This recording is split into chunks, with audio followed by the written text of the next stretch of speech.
Hey, hello everybody, and welcome back to the most awesome, the most watched at this very second podcast show on YouTube. Have I told you about this? I am your host, Brad Gomjenick. Welcome. Each week, this is the show where my mind takes me someplace, and I take you along for the ride. Welcome to episode 17. Hope you've been here for the previous 16. And I want to thank each and every person who has watched, liked, and subscribed to the show. My heart grows 3 times as large, just like the Grinch, every single time any of you like, subscribe, or comment. Why? Look, this isn't about monetization.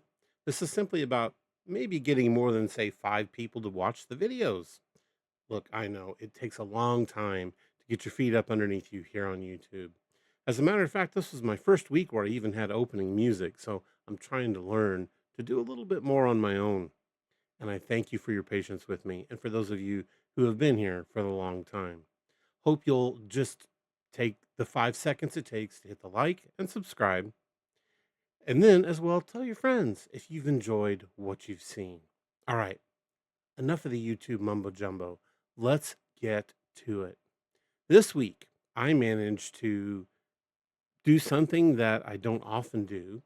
But what I did was I had some free time. So I opened up my Amazon Music and just hit randomize. And oh, goodness sakes, I forgot that the playlist it was on was the 80s. And it took me back to the most awesome radical decade that there is for music ever. Why do I say the 80s is the most awesome radical decade for music ever?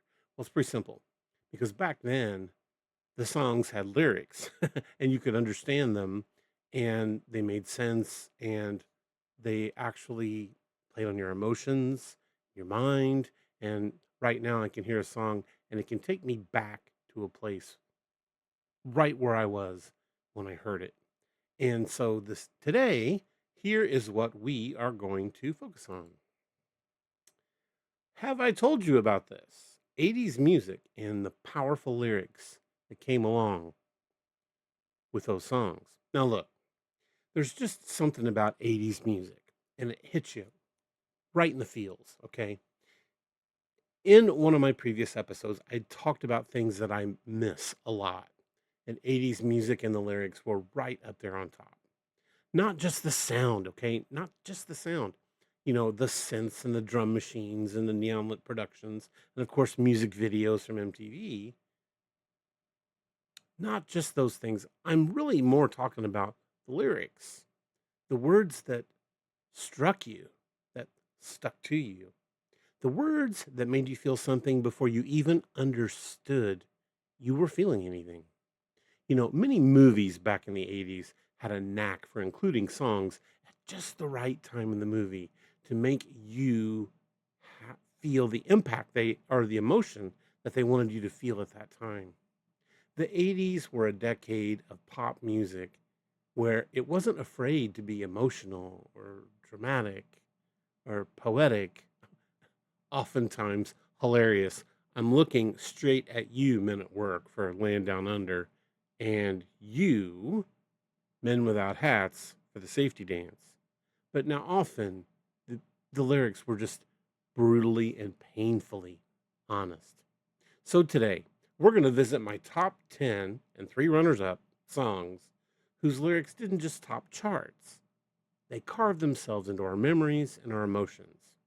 So, grab your Walkman, pop in your mixtape, and we're going to go back to the most radical decade ever, the 80s, where the music had the most amazing lyrics ever. Where are we going to start? We're going to start with Wham! Everything She Wants. You know, friends, there's a moment in adulthood. And look, you have no idea when it's coming, trust me. When this song stops being catchy and starts being autobiographical. Think about that one for a moment.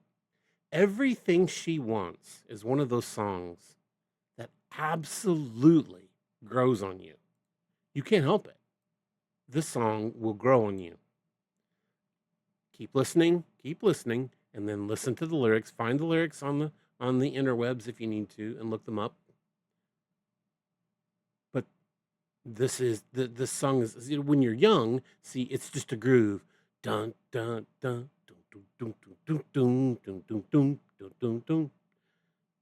Na na na na na. You love it, love it, love it. It's great. And there's that bass line, and then the synth, and of course, George Michael's voice floating everything like velvet. But then life happens. Bills come due.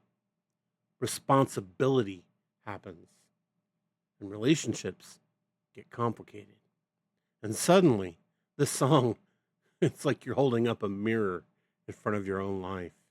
It's a song about pressure, the quiet kind, the kind that builds up slowly, silently, until one day you wake up and you realize you're carrying way, way more than you ever meant to on your back. It's kind of about an invisible emotional labor that comes when loving someone who always just seems to need a little more, just a little more. Whatever you gave wasn't quite good enough. They need more of your time and more of your energy, and of course, more of your money, just more of you. But there's no more to give. And George Michael sings it with a wary honesty, not anger, not bitterness, just exhaustion. The exhaustion of someone who's trying so, so hard to just be enough. The song feels like late nights at a kitchen table, staring at a stack of bills. It feels like the moment you realize love isn't always fair. It feels like a quiet sigh that you kind of let out when no one else is around because your burden meter is full. It's a song that hits you in the places that you don't talk about. Let's go through just a few of the lyrics here. It starts off, somebody told me, boy, everything she wants is everything she sees. I guess I must have loved you because I said you were the perfect girl for me. But now we're 6 months older, and everything you want is everything you see. Just like earlier, what somebody said she was, right? And then you find it out. And everything you want is everything you see, and it's out of reach, and it's not good enough. And I don't know what the hell you want from me. Tough, right? Right? And then he says, somebody tell me, won't you tell me, why I work so hard for you? To give you money. Oh, to give you money. He says, some people work for a living, some people work for fun. Girl, I just work for you. They told me marriage was a give and take. Well, you've shown me you can take. You've got some giving to do. And now you tell me that you're having my baby. I'll tell you that I'm happy if you want me to. But one step further and my back will break. If my best isn't good enough, then how can it be good enough for two? Don't you love that? I mean, this song is about emotional imbalance, the kind that just sneaks up on you. The lyric fragment of why do I do the things I do is the emotional core of the song. It's not rhetorical at all. It's a man genuinely asking himself why he keeps giving more than he gets. Another lyric, my work is done, but somehow it's never enough, right? It just captures the heartbeat of the feelings that are unseen. The song's about feelings taken for granted, about feeling trapped by your own desire just to be good enough, and feeling like love has turned into an obligation, and finally feeling like you're losing yourself trying to keep someone else happy. Folks, this isn't a breakup song, it's a wake up song. So I remember, I've got a few memories for each of these songs and I'll share them with you. I remember a childhood memory. I remember hearing this song for the first time when I was in the backseat of my parents' car. I just heard the groove and the music and wasn't paying attention to the lyrics. I didn't understand a single thing he was talking about, but I could feel the frustration in his voice. It was it was like overhearing an adult conversation you actually weren't supposed to hear. The kind where the tone tells you everything you need to know even when the words don't, right? And then a little bit later on I get my first job. And I'm working my first real job and I stare down at my paycheck and suddenly this song comes on and it hits me like a truck. Oh, this is what he's talking about. I'm working all week long to get this to give it away. George Michael wasn't singing. He was trying to warn us. And then there was a relationship I had that was much like this. It just took a little bit too much. I once dated somebody who had a knack for turning every milestone into a financial crisis. Birthday, going to be expensive. Anniversary, more expensive. A random Tuesday, somehow even more expensive. And then one day this song came on, and I know George Michael was pointing to me and looking directly into my soul. Then, one time, I was actually at a Kroger grocery store late, and the song came on there. First off, why were they playing this song in a Kroger? Anyway, I was exhausted and I was stressed and feeling like I wasn't good enough for anybody. And this song, when it played, made me feel seen. That's the power of the song and why the lyrics actually matter. You know, finally, I remember trying to explain this song to a friend of one of my children as they were a teenager, and they said, "Why didn't he just communicate his needs?" And I said, "Because it was the '80s and we didn't do that." So, friends, my number one song. I start with number one. Wham! Everything She Wants. Let's move on to the number two song. Level 42. Something About You. This is a song that a lot of people heard and just didn't think much about. It's, again, really catchy song, you know, lyric music wise. Uh, but man, the lyrics. There's a certain kind of '80s song that doesn't just play; it glows. It's got this warm amber colored light all running through it, like the feeling of walking down past a window on a cold night and seeing people like laughing inside where they're warm. Something About You by Level 42 is one of those songs. It's not loud, it's not dramatic. It's not even trying to be like an anthem. It's something a little bit more quieter and more intimate. It's the sound of a heart trying to explain itself. Make sense? The moment those opening chords hit, you're transported somewhere kind of soft and familiar. Maybe it's like a hallway in your high school. Maybe it's passenger seat of your first car. Maybe a dimly lit prom dance floor where you were too nervous to move. This song has a way of pulling you back to moments when love wasn't logical. It was kind of instinctual. There's a tenderness in Mark King's voice that feels almost confessional. He's not shouting his feelings from the mountaintops. He's kind of whispering them to you kind of across the crowded room. It's really the sound of somebody trying to put words to a feeling that they don't quite understand yet. That's what makes this song so powerful.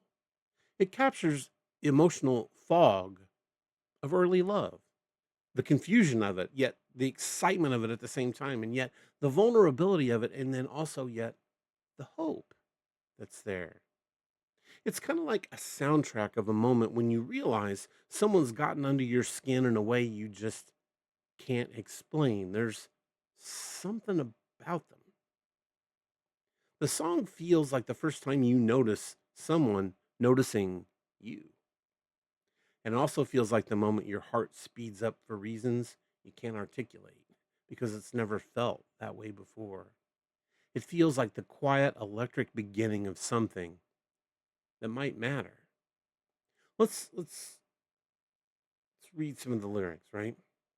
How can it be that a love that was carved out of caring and fashioned by fate, made by fate, could suffer so hard from the games we play much too often?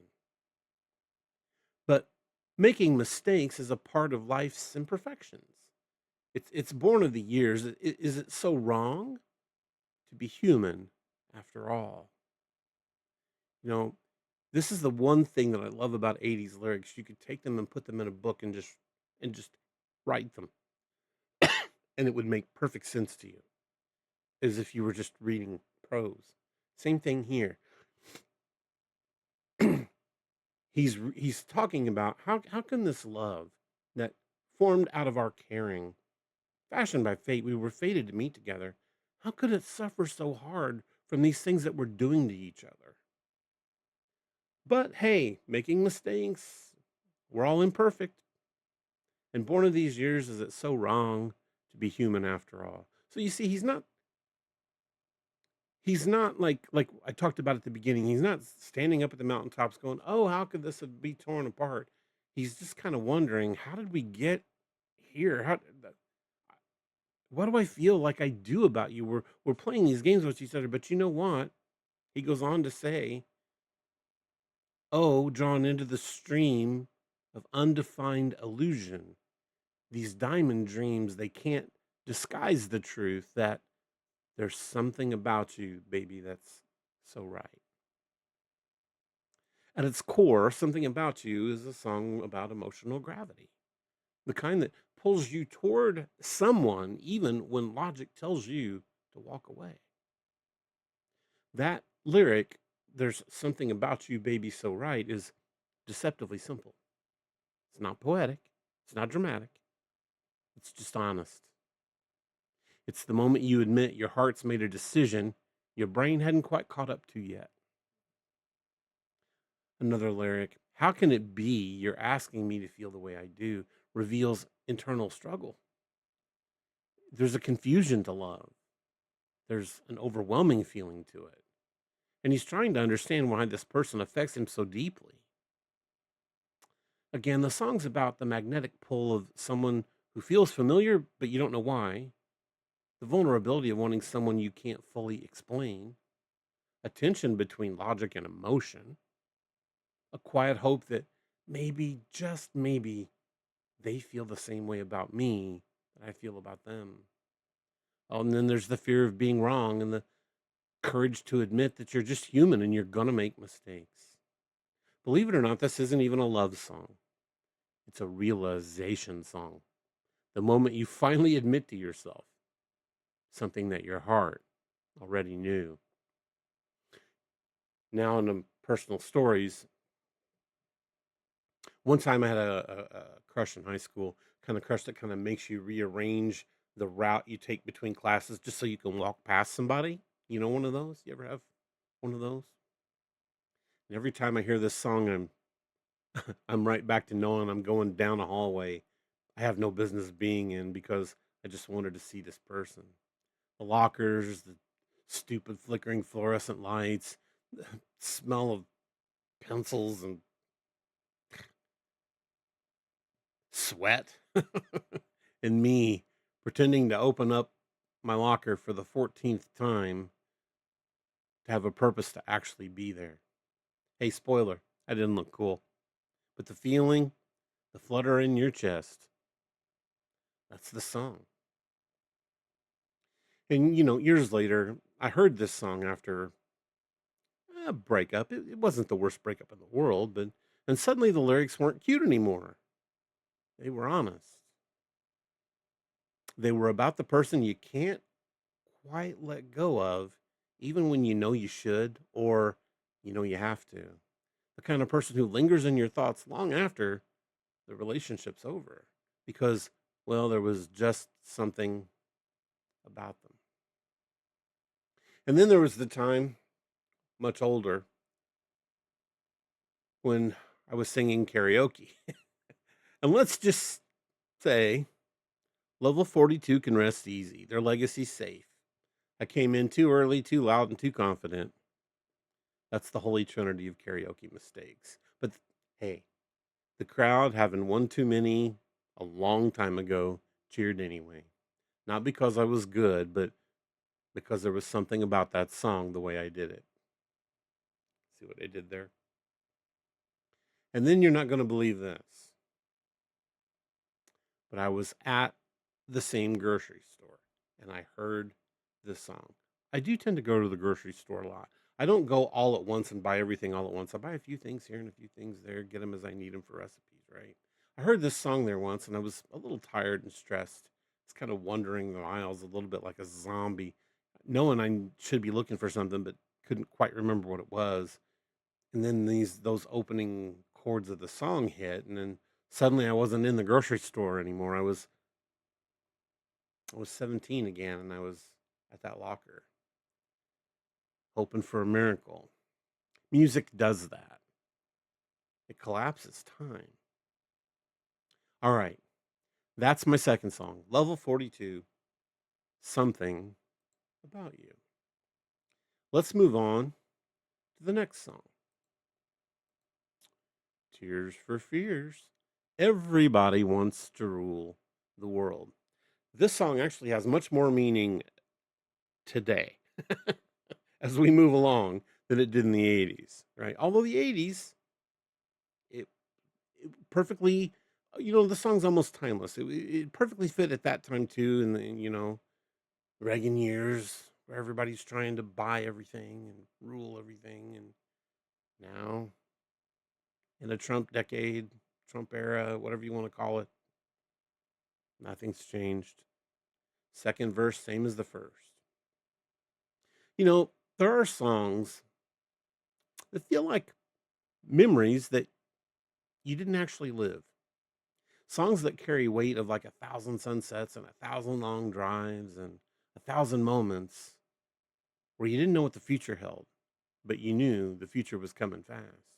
Everybody wants to rule the world is that song. The moment those opening guitar notes shimmer into existence, it's like the world slows down a little bit. You kind of feel a breeze and you can see a horizon, and there's a sense of movement. It's not frantic, but it's inevitable. It's like life is just gently telling you to move forward. This song feels like the last night of your summer vacation. You dread what's ahead, but yet you know you're going anyway. Feels like the moment you realize childhood is done. It's like standing on the edge of something huge, adulthood, responsibility, learning your identity, not knowing whether to jump or run. Yeah, there's a strange duality to this song. It's bright, but it's heavy. It's hopeful, it's incredibly sad. And it's simple, but it's profound. Roland Orzabel's voice carries this quiet ache to it. It's not a heartbreak or not longing, it's just something deeper. It's the sound of someone who understands life's complicated and people are complicated. And then ambition complicates things even further. But yet that melody, it's so open and so airy and so full of possibility.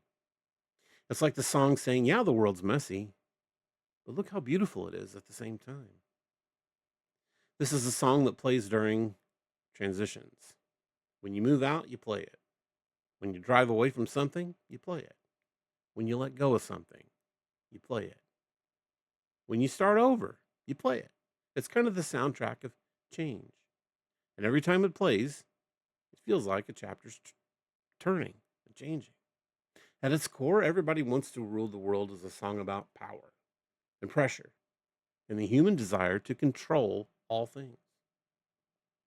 The lyric, "Welcome to your life, there's no turning back." It's one of the most quietly devastating lines in 80s music. It's not a threat, it's the truth. Life moves forward whether you want it to or not. And then when he says, "Nothing ever lasts forever," that's the emotional anchor of the song. It's a reminder everything is temporary. Success, failure, relationships, fear, and youth. The song is about the pressure to succeed, the fear of losing control to someone else, the weight of expectations, how fragile power is, the inevitability that change will happen, whether you want it to or not, and as well the bittersweetness of knowing you better grow up. Believe it or not, the authors of the song have said it's not a political song, it's a human song. It's about the universal desire to matter and to be seen, to have a place in your world. And the brilliance is that it wraps all of that up in a melody that almost feels like a national anthem for freedom. I can remember hearing this song during a late night drive with friends. We had our windows down. We were just going for a ride. We had bought a pizza, pardon me, between all of us, and we would just drive around our local interstate while we ate pizza and talked with each other. The windows down, it was warm summer air, and the world felt endless. We almost stopped talking while the song was on because we didn't need to. It was doing the talking for us. And every time I hear it now, I hear that same mix of excitement and uncertainty. It's like a time machine disguised as a pop song. Years later, I would hear this song again after I lost a job. I was sitting in my car. Almost felt like the world had collapsed at that point. It was a job I had fought hard for, and yet it was taken for no reason. And then the line came on, "Welcome to your life. There's no turning back." It hit me in a way it never had before. And then I noticed that things weren't scary because I lost my job. It was actually kind of freeing. It was time to move on to the next thing. It was a reminder that endings are often beginnings in disguise. And then, on a funny note, I once tried to explain the Cold War to someone using the song. I said, "See, the world was tense and everyone wanted control, and they stared at me like I was trying to teach history through interpretive dance." So it didn't really go well. And that's why really this song isn't about war. It's not a political song.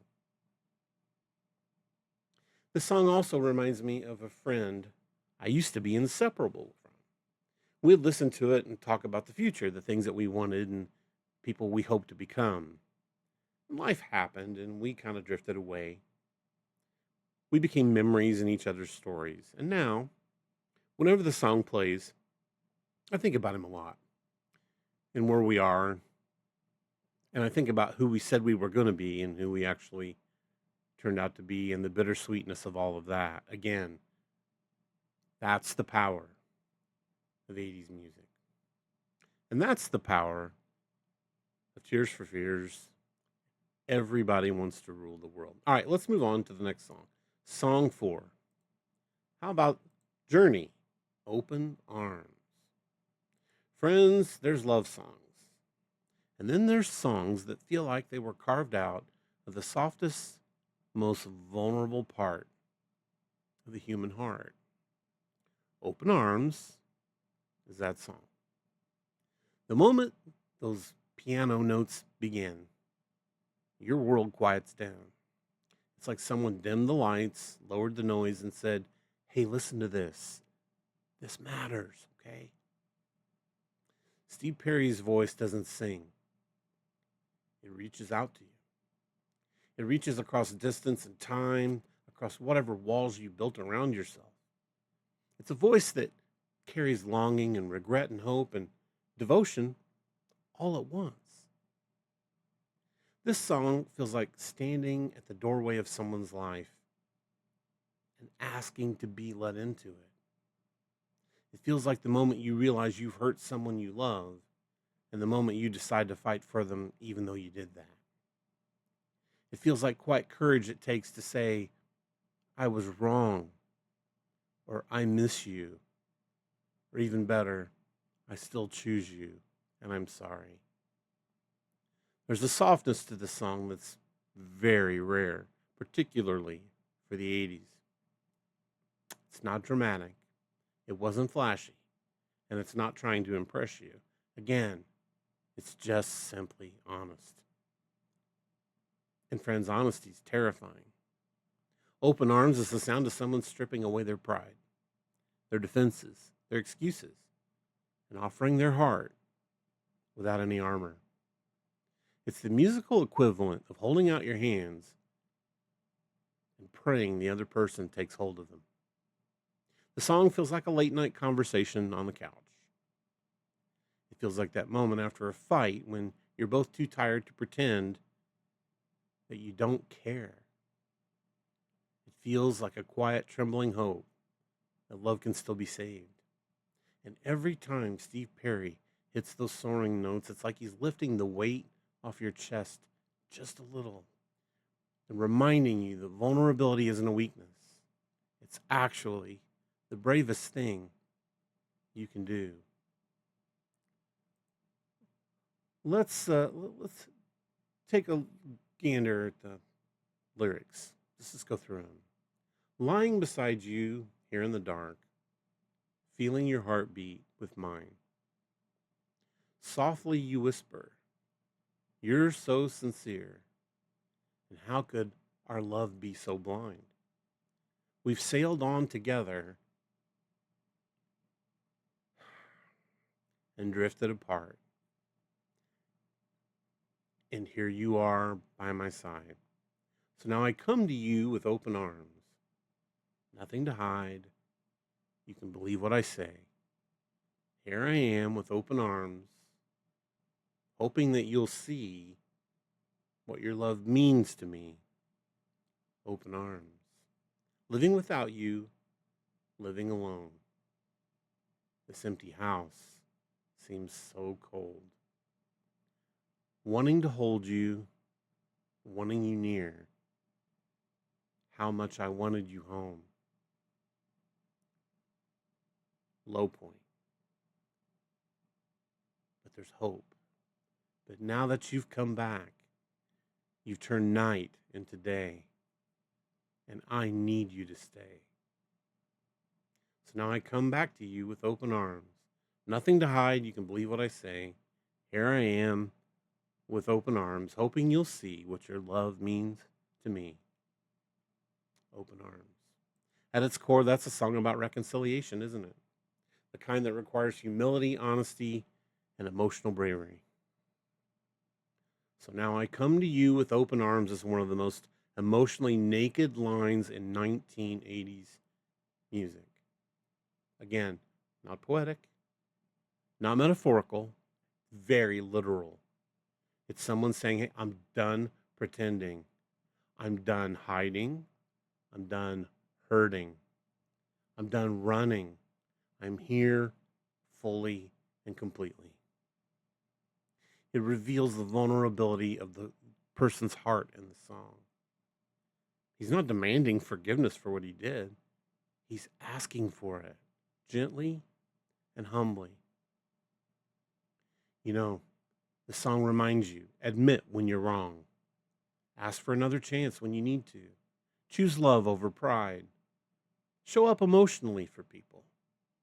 Let someone else see the softer parts of you. Believe that love's worth fighting for. It's not a grand gesture song. It's not a quiet courage song. It's the kind of courage that actually saves relationships. You know, this was the first slow dance song I ever had, and I was terrified. I didn't know where to put my hands. I didn't know where to look. I know where I wanted to look, but I didn't know where it was appropriate to look. And I didn't know how close was too close. But I remember thinking, if love feels like this song, I'm in. Then the room faded away, the awkwardness faded away, and for a moment we danced, and the world was soft and it was safe. You know, you often hear this song at weddings, particularly like in the 90s, a lot in the 90s.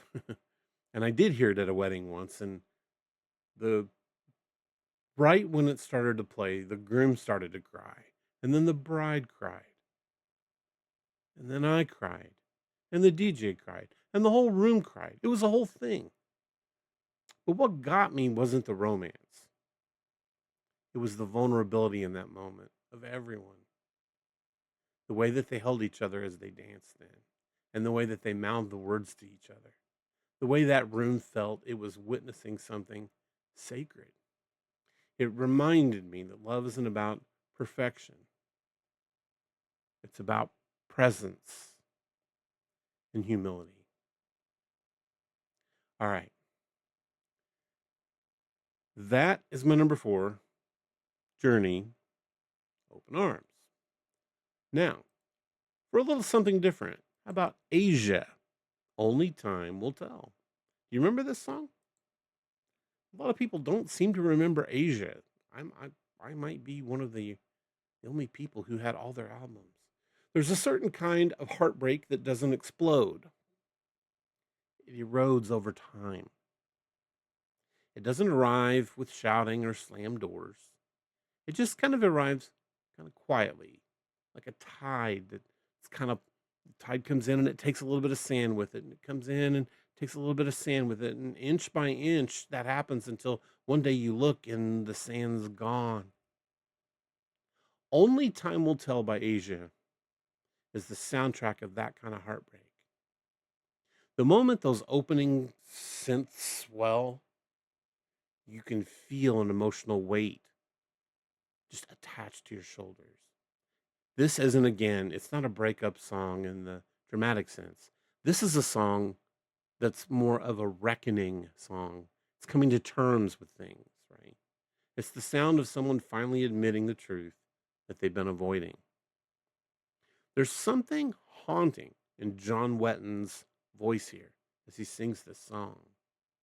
A lot of people say he sounds angry, but his voice isn't angry, and it's not bitter.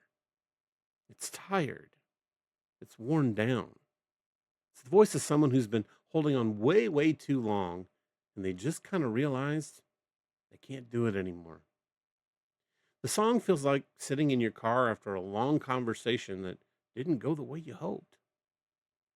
It feels like staring at your phone, waiting for a text message back that you know isn't coming. And it feels like the moment you stop fighting for something that slipped away a long time ago. And yet, friends, there's a strange beauty in this song. There's a softness to it, kind of an emotional clarity that only comes when you finally stop lying to yourself about your situation. This song doesn't capture heartbreak, it captures acceptance. Quiet, painful acceptance that sometimes love just isn't enough. Sometimes timing isn't enough. Sometimes effort isn't enough. And sometimes only time will tell.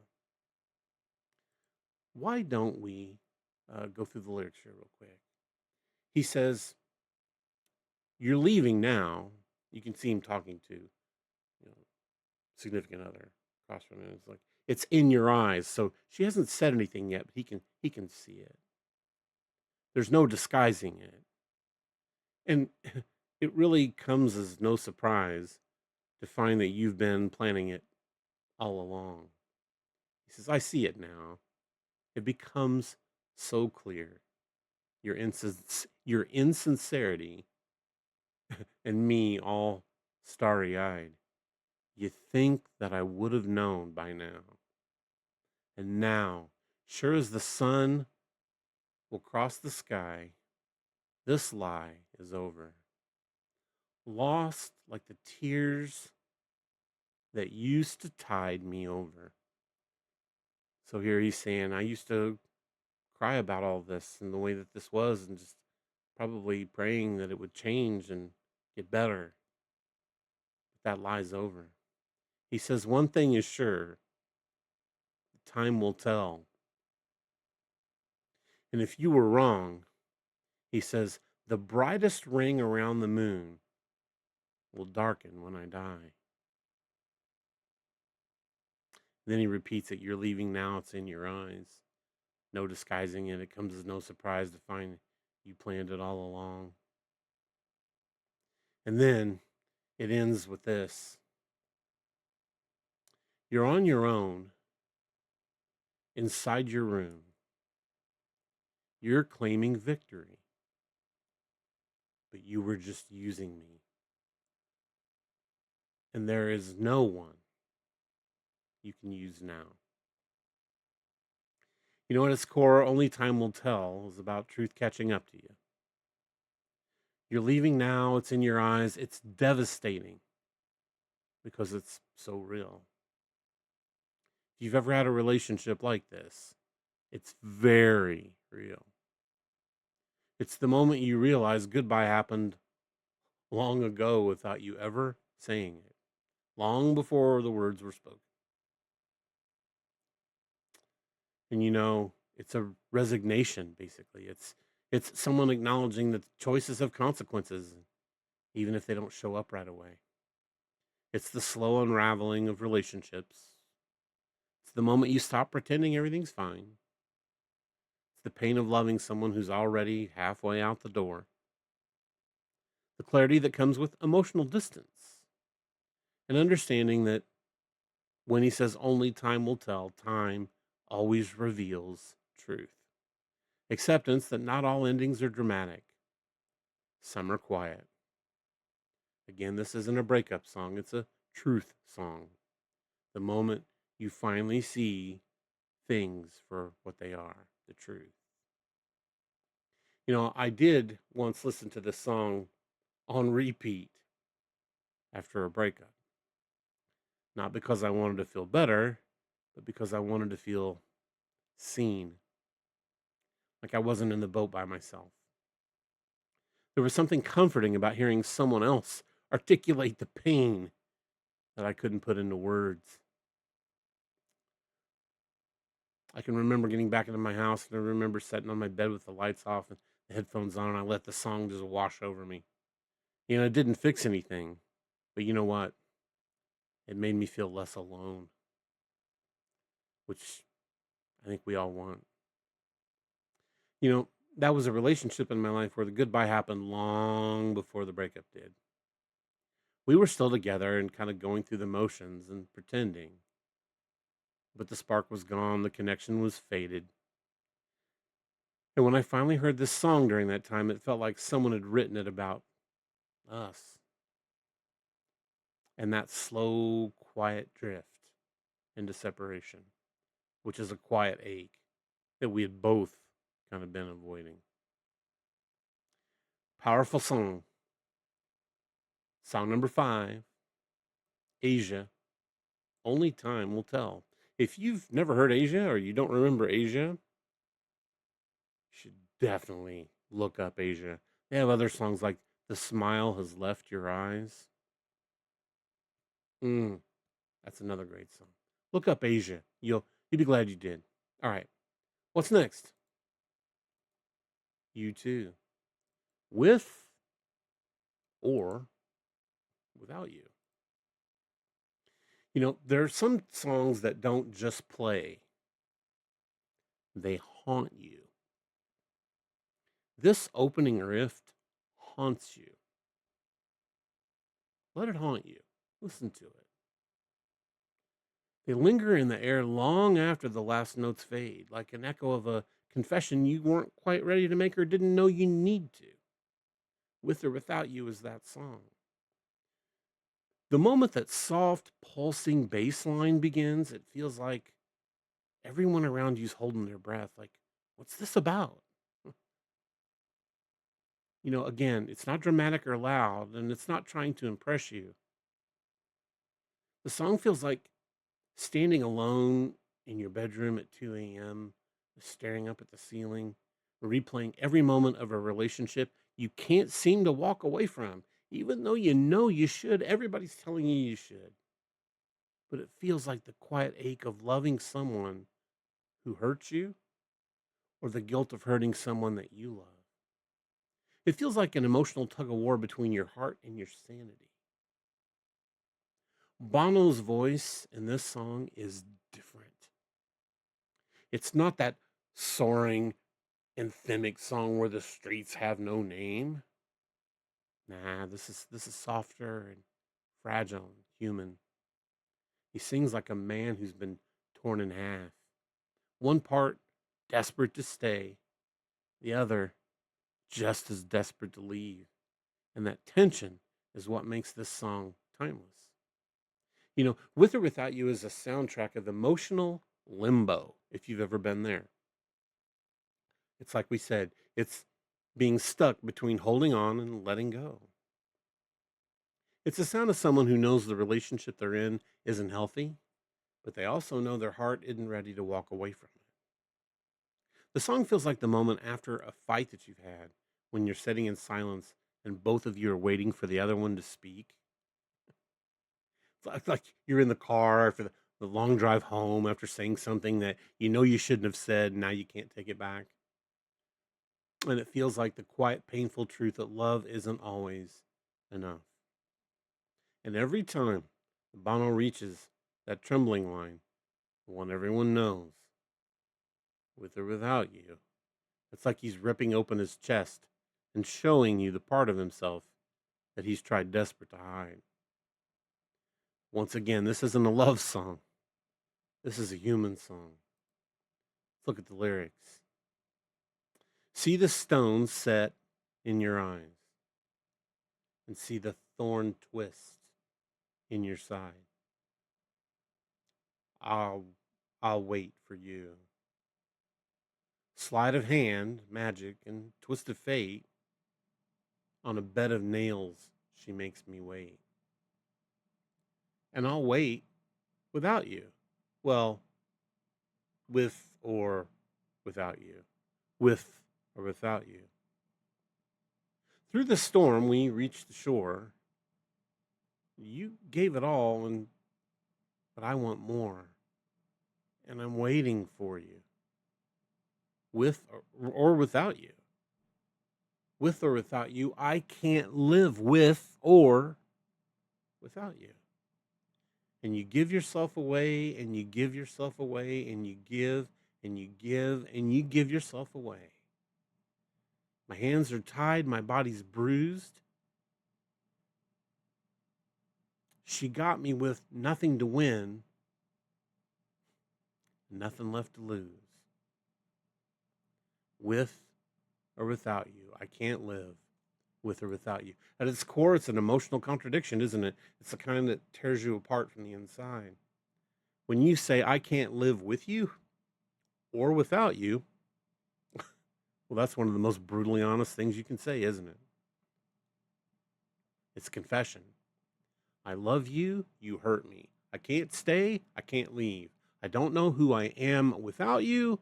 I don't know who I am with you.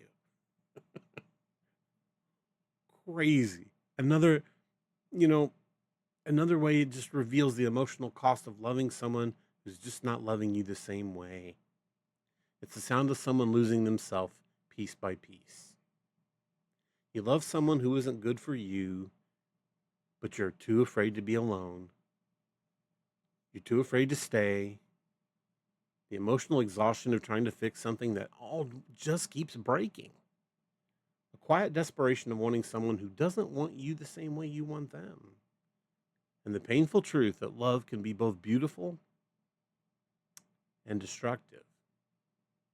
This is a confession song. The moment you finally admit the truth you've been avoiding. I once put this song on a mixtape cassette for somebody that I liked. Looking back, probably not the best message to send to them, was it? Hey, I like you, but also you emotionally destroy me. Smooth, Brad. Real smooth. They listened to it and said, "This is intense." And I said, "Yeah, well, so are my feelings." Oh gosh. Wow. Wow. Same relationship, and I heard this song during a fight that we were having. Not a loud fight again, just kind of the quiet kind. You're saying things you can't take back. We were sitting on opposite sides of a booth and we were pretending that we both weren't crying. And the song came on. And then the lyrics weren't poetic anymore. They were real. And Bono was talking to us. It was a moment I realized we were holding on to something probably that had already slipped away. And that kind of was the end of that. This is another song most people just hear and they like the music and they don't think about it too much. But think about just the simpleness of the song. I can't live with or without you. It's complicated, contradictory, and confusing, and I love it. I hope you do too. Song number 6, U2, with or without you. All right. How about this one? Song number 7, Taylor Dayne, I'll Always Love You. Do you know who Taylor Dayne is? Have you ever heard of Taylor Dayne? Well, if you were alive in the 80s, you did. She had Tell It to My Heart was another song. It's a huge, fast song. She was known as a dancer. I think, don't hold me to this. I think she might have been a backup dancer or singer at one point, but was so good she finally got her own gig. And then I'll Always Love You. Oh my gosh, is this a beautiful song? I'm going to start on this one with the lyrics, okay? Here we go. I'll always love you for the rest of my days. You have won my heart and my soul with your sweet, sexy ways. You give me hope when I needed someone near. And you bring me happiness every day of every year. And I'll always love you for all that you are. You have made my life complete. You're my lucky star. You are the one that I've been searching for. You are my everything. Tell me, who could ask for more? And I'll always love you. And honey, this will never end. I need you by my side, baby. You're my lover and my friend. You gave my world a thrill I've never known. And you filled my eager heart with love to call my own. I'll always love you. You must know how much I do.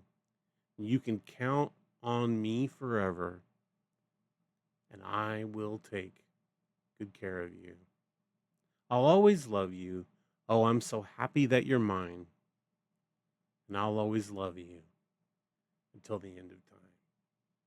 Man, brings a tear to the eye. What a song. Songs don't just express emotion. Sometimes they pour out of a singer like a tidal wave. Songs where your voice isn't just performing, it's confessing. And I'll Always Love You by Taylor Dayne.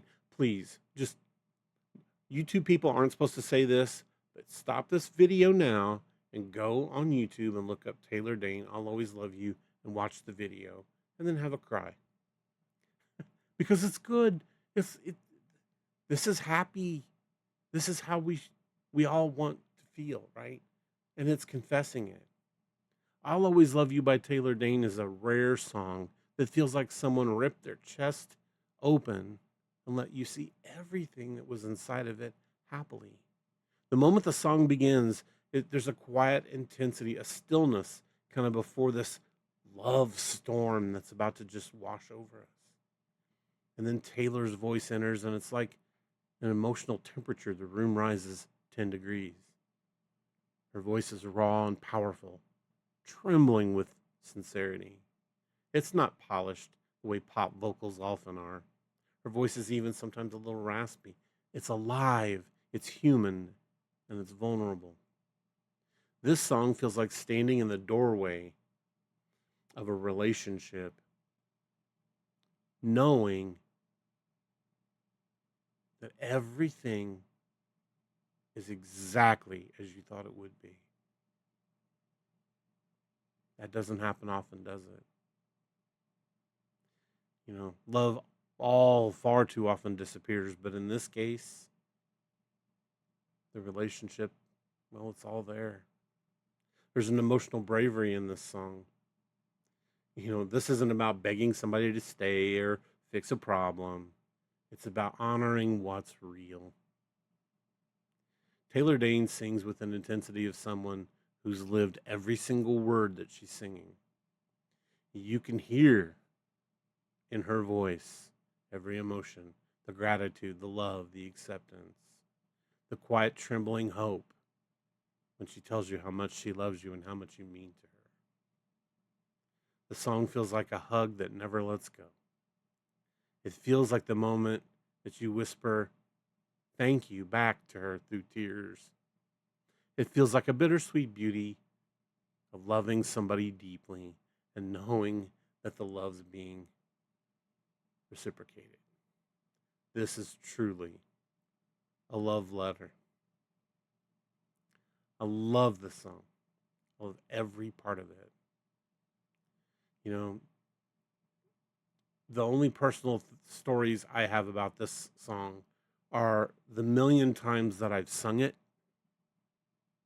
and felt it and continue to sing it. And it clearly reminds me of my wife. And I danced with my daughter at her wedding, and we danced to a different song. We danced to You Are So Beautiful. Um, that was the song we decided on together, but in my mind, this was the song that was playing in my head. Taylor Dayne, you've got it. You always have had it. I don't know where you went, but I wanted a million more songs like this one. I'll take it. Number 7, Taylor Dayne. I'll always love you. All right. How about some Cyndi Lauper? About some Time After Time. Now, everybody's heard this song, right? And there's songs that make you feel like they were written for quiet moments. The ones where, the world slows down and the noise fades and you're kind of alone with your thoughts. Time After Time is one of those songs. The moment those soft chiming notes begin, it's like somebody gently placed a hand on your shoulder and says, "Hey, it's okay. You're safe here." Cindy's voice is unique. And in this song, it's unlike anything else from the 80s. Once again, tender and fragile, warm in a way that feels maternal. She doesn't scream or yell, she doesn't push. She just offers you the lyrics gently and carefully, like she's giving you something precious. The song feels like a late night phone call with someone who knows you better than you know yourself. Feels like sitting on the floor of your bedroom with your back against the wall, talking about life with someone who listens but doesn't judge. Kind of feels like the moment you realize you're not alone. Not really, even when everything feels overwhelming, and maybe you should feel like you're alone. There's a softness to this song that in the 80s was rare. Again, not about passion or heartbreak or even longing. It's just about presence and loyalty.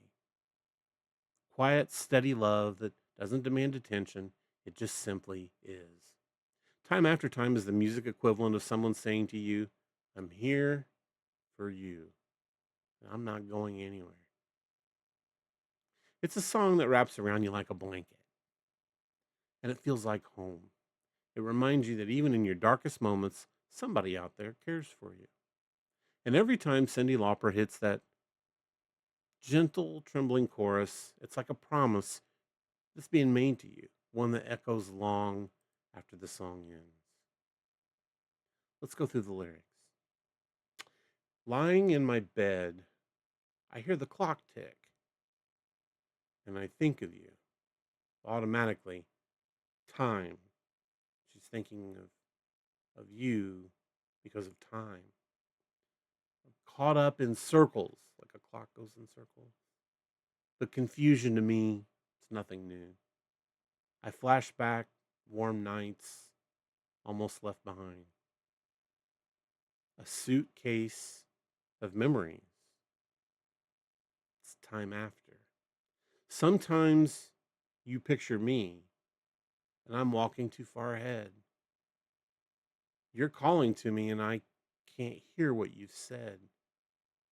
Then you say, go slow. So then I fall behind, and then the second hand unwinds. If you're lost, you can look, and you'll find me time after time. And if you fall, I'll catch you. I'll be waiting time after time. And then after my picture fades and darkness is turned to gray, watching through windows, you're wondering if I'm okay. Secrets were stolen from deep inside. The drum that beats is now out of time. But if you're lost, you can look, and you'll find me time after time. If you fall, I'll catch you. I'll be waiting time after time. What a beautiful song. So different from everything else around it in the 80s. It's an unwavering emotional support song, right? It's like we've had this relationship, it didn't work. I was either too far ahead of you or too far behind you for your liking, but hey, people change. And if you decide in the future that we might be a thing again, I'll be waiting time after time. That kind of song stays with you through every season of your life. It's one of the most comforting lines in music. It's simple, but it's powerful. It reveals the heart of the song about patience and understanding. Yeah, we've been through pain, we've made mistakes and fears and had our confusion, but that doesn't matter.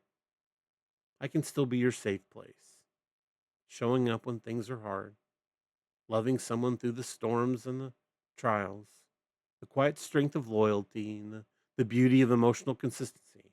And it's a kind of love that doesn't fade, it only deepens. You know, this song reminds me of a friend who was always there for me as I was growing up. They weren't loud, dramatic, or any of that type of friend. They were just kind of a quiet person. Wouldn't say boo to a ghost. You always had to call them to do things and everything, but every time they would show. The kind who shows up when you're hurting. The kind who listens when and they don't try to fix you. They just listen and put their arm around you. The kind who sits with you in silence because they know that's what you really need. And whenever I hear that song, I think of them. I'm reminded that some people are blessings disguised as ordinary moments. I hope more of us don't lose sight of those type of people. Cyndi Lauper, number 8, Time After Time. Another beautiful song that you can lose sight of. And who would have thought all this would have came from the 80s when we had the safety dance? All right, number 8, Cyndi Lauper. Let's move on to number 9. This is REO Speedwagon. REO Speedwagon had one, but not one, but two songs in the 80s that were just amazing. Keep on Loving You and I Can't Fight This Feeling. We're going to talk more about I Can't Fight This Feeling, right? See, there are bands that write hits, and then there are bands that write confessions. REO Speedwagon didn't just make music.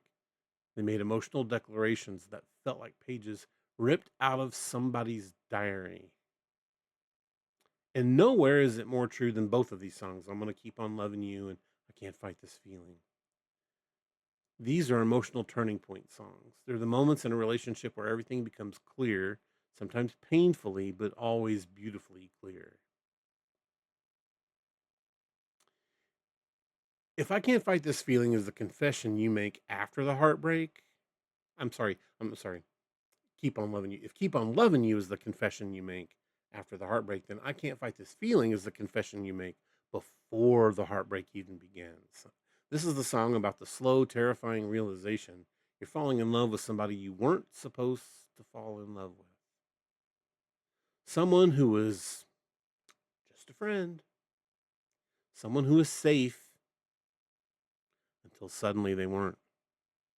The moment that soft, trembling intro begins of this song, you can feel emotional tension building. The sound of someone wrestling with their heart, trying to deny what they already know is true.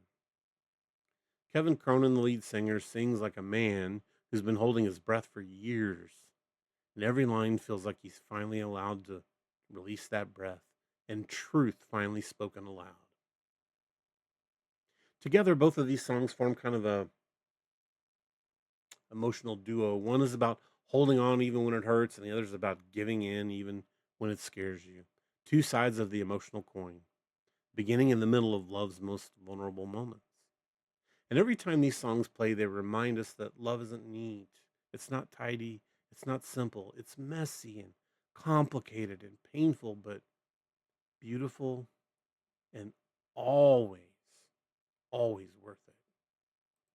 Let's get to the lyrics of Can't Fight This Feeling. He goes, I can't fight this feeling any longer, yet I'm still afraid to let it flow. What started out as friendship has grown stronger, but I only wish I had the strength to let it show. I tell myself I can't hold out forever, and I said there is really no reason for my fear because I feel so secure when we're together. You give my life direction, and you make everything so clear. And even as I wonder, I'm keeping you in sight. You're a candle in the window on a cold, dark winter's night. And I'm getting closer than I ever thought I might. And I can't fight this feeling anymore. I've forgotten what I started fighting for. It's time to bring this ship into the shore and throw away the oars forever. Because I can't fight this feeling anymore. I've forgotten what I even started for. And if I have to crawl upon the floor, come crashing through your door, maybe I can't fight this feeling anymore. My life has been such a whirlwind since I saw you. I've been running around in circles in my mind. And it always seems that I'm following you, girl, because you take me to the places alone I'd never find. Again, even as I wonder, I'm keeping you in sight. You're that candle in the window on a cold, dark winter's night. I'm getting closer than I ever thought I might. And I can't fight that feeling anymore. I've forgotten what I started fighting for. Time to bring the ship into the shore, throw away the oars forever.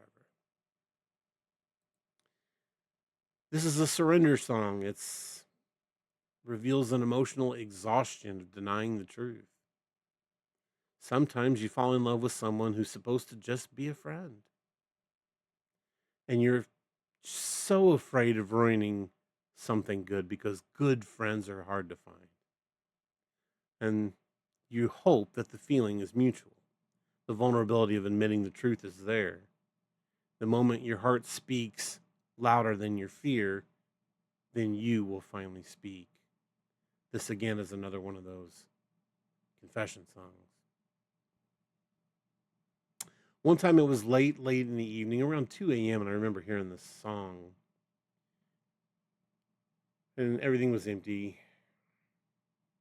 When the piano hit, everything seemed to pause. It felt like a scene from a movie, one of those quiet, reflective moments where everyone was kind of carrying their own story and their own heartbreak and their own hope. For a moment, you connect to that song because we've all had relationships that were kind of like this at one point. They don't all end the same. Sometimes you find this friend and you confess your heart to them, and they're like, nah, we're still friends, just friends. And that's heartbreaking. But sometimes just friends turn into more. So, but we can all kind of relate to this type of situation, and that's why this song hits so hard. Another time, I had a crush I couldn't admit. Right, I Can't Fight This Feeling was the soundtrack to one of my first real crushes. Someone who was again just supposed to be a friend and somebody who I had laughed with and talked with and hung out a lot with and really trusted. Every time that song played, though, I felt an ache like I should take the next step. But I didn't fight the feeling and I didn't tell him. And that's classic Brad. I Can't Fight This Feeling, REO Speedwagon, number 9. We've got one more major song and then 3 runners up. What do we got? Oh, Foreigner. How about I've been waiting for a girl like you? This is an arrival song. Okay, we've classified many songs this evening. This is an arrival song. Songs that don't just describe love, they describe the moment that love finds you. The moment everything, absolutely everything in your life shifts. Quietly, but permanently, because someone walked into it. The moment those soft, glowing synth chords hit, it feels like the world slows down just a little bit and your vision becomes clear. The lights dim, the air changes, it gets intimate. And then it's the sound of a heart opening up for the first time in a long, long time. Lou Graham is the singer here, and the voice in the song is again something special. He sang Jukebox Hero and Urgent, and he had that hard rocking sound. Not here. Here it's tender, almost scared. He's not performing, he's once again confessing. The song feels like the moment you meet someone who makes you feel seen in a way you didn't know you needed to feel. Feels like that first time someone looks at you and you feel like they chose you. It feels like the quiet realization that maybe, just maybe, love is possible. Friends, there's a warmth to this song that's rare. And it's not about passion or desire. Again, it's about connection and recognition. And it's like looking at someone else and they're like, oh, thank God it's you. The song feels like slow dancing in a dimly lit room, like holding someone's hand for the first time and realizing how perfectly they fit together. It feels like that moment you stop searching because what you were searching for is standing right in front of you. When Lou hits that gentle chorus, it feels like he's singing directly to a part of you that still believes in love, even after everything you've been through. Let's have the lyrics here. Let's go through those. He says, so long. I've been looking too hard. I've been waiting too long. Sometimes I don't know what I will find, but I only know that it's a matter of time when you love someone. And then he says, when you love someone. You know, it feels so right, so warm and true. And I need to know if you feel it too. Maybe I'm wrong. Won't you tell me if I'm coming on too strong? This heart of mine, it's been hurt before. But this time, I want to be sure. Because I've been waiting for a girl like you to come into my life. I've been waiting for a girl like you and a love that will survive. I've been waiting for someone new to make me feel alive. Yeah, waiting for a girl like you to come into my life. And then he says, you're so good. When we make love, it's understood. It's more than a touch or a word that we say. Only in dreams could it be this way. When you love someone, yeah, really love someone. And then he says, now I know it's right from the moment I wake up till deep in the night. There's nowhere on earth I'd rather be than holding you tenderly. Yeah. You ever said those words to anybody? At its core, this song is an emotional arrival. Again, it's the moment love finally finds you after a long, long season of searching and hoping and more than likely healing. When he says a love that will survive, it's the emotional center of the song. Someone saying, look, I've been hurt before. I've been lonely before. I just want something real. And I think I've finally found it. It feels so right, so warm and true, he says, reveals the heart of the song. It's comfort, it's safety, it's belonging, recognizing real love when it arrives, feeling seen and valued, letting yourself hope again, the quiet joy of emotional connection, and the relief of finally finding what you've been searching for your entire life. Again, it's not a song about falling in love. It's a song about being found by love. Again, the only personal things, stories that I would have about this song is once again, classic Brad. I put this song on a mixtape as the first song that I gave to a girl I was interested in. That time got the job done. I love this song. I love singing this song yet today. Anytime it comes on, it gets a play. Foreigner at number 10. Been waiting for a girl like you. All right. Now we are going to do some speed rounding here over the next three. The next one is Richard Marx, right here waiting for you. You know, some songs feel like postcards, and then there are love songs that feel like promises. Right here waiting is a song that feels like a promise. The moment those piano notes hit, everything once again feels a little heavier, including your chest. Richard Marx sings this song as kind of a gentle ache, not dramatic, not desperate, but just deeply sincere. It's the sound of someone who's made peace with the distance and the longing and the waiting. Someone who knows that love is worth the ache it brings. And it's like, I know everything that we've got going on right now isn't where it needs to be, but I'll be right here waiting for you. Loving somebody who's far away, holding on to connection through distance, missing someone, the strength that it takes to wait, and the beauty of choosing someone again and again and again, and the hope that love can outlast separation. That's why that's such a beautiful song. All right. Trudging right along. Next up, second honorable mention, number 12, Billy Ocean. Suddenly.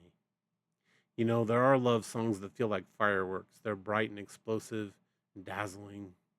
And then there's Billy Ocean. Slow, smooth, gentle.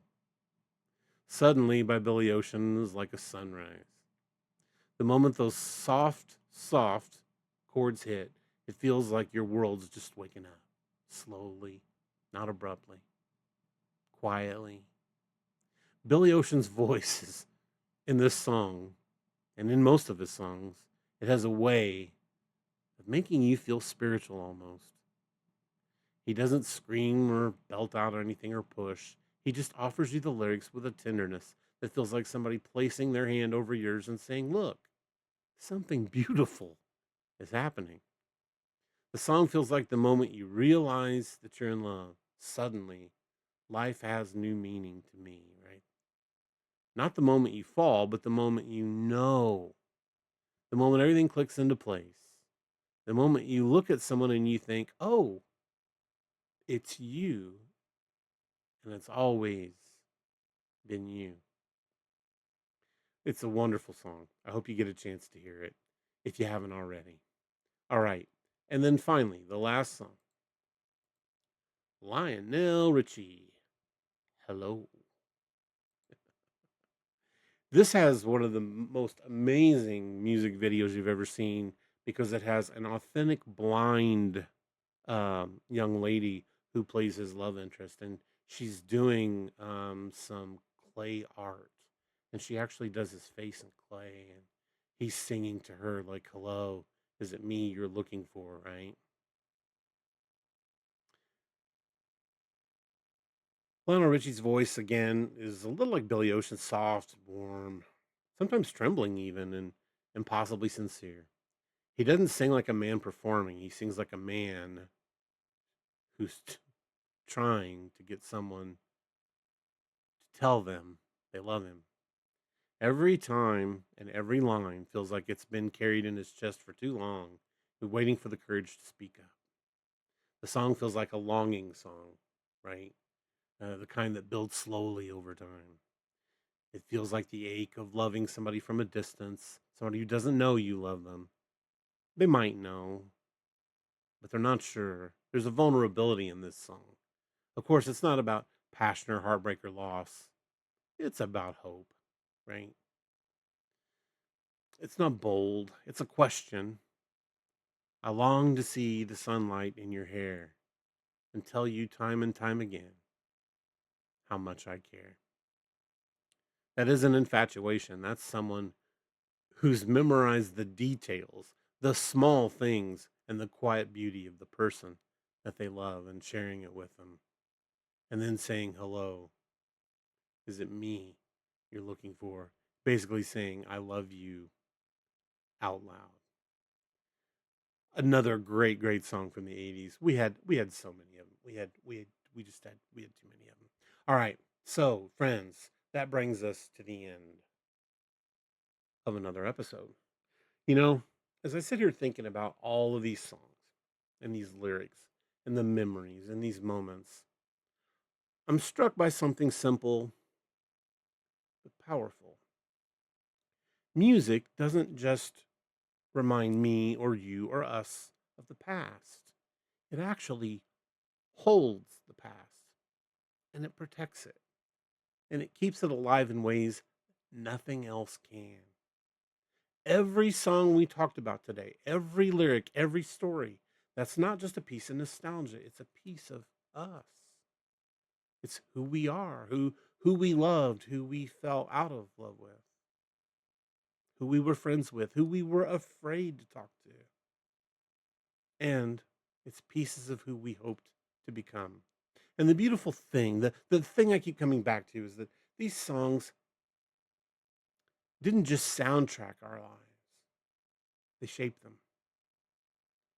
They were there during the heartbreaks we didn't think we'd survive, and they were there during the moments of joy we didn't think we deserved. And they were there during the quiet nights when we needed something, anything to remind us we weren't alone. And they're still there. And then we can play them anytime we want. Still waiting, still ready to meet us wherever we are. That's the magic of 80s lyrics. They weren't afraid to feel, they weren't afraid to be vulnerable, and they weren't afraid to say things that we were scared to admit. They taught us love is messy, heartbreak is survivable, longing is universal, hope is stubborn, vulnerability is strength, and that the human heart and all of its chaos and all of its beauty, it's worth writing about. So if you're listening to this right now and one of these songs brought back a memory or brought back a person or a feeling that you'd forgotten, I hope you'll let yourself just sit with that for a minute, not to dwell or to ache, but to honor it. Because every version of you, the hopeful one, the heartbroken one, the brave one, the scared one, the one who danced, the one who cried, the one who waited, and the one who loved, every single one deserves to be remembered.